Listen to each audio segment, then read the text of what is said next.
I made a commitment when I ran for governor that I would sign a bill similar to that bill. And I made that commitment. It puts us in the majority of states, not the minority of states, that have something very similar to that. But as I pointed out yesterday, want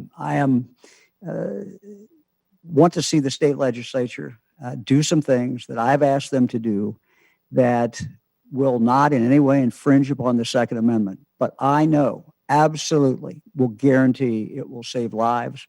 It will make our communities safer.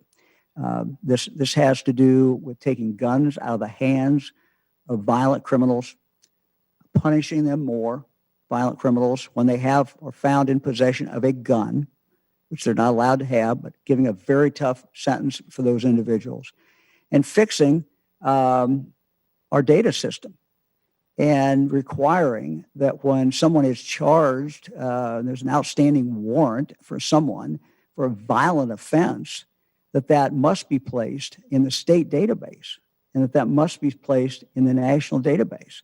I think most people watching this right now would assume, oh, that automatically goes in. It does not. The only people that can assure that will happen is for the state legislature to require that and to change the law. So these are things that need to happen. We presented a bill to the legislature a year ago.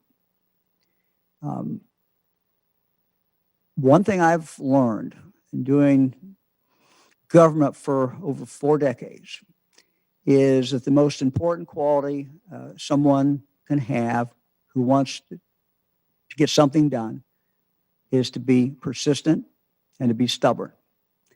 And so I'm not giving up. Far from it. Far from it. I'm coming back to the legislature again, and I would just ask any member of the legislature who just listened to what I just said, if anybody's watching it, who could be against those things? Who can be against this?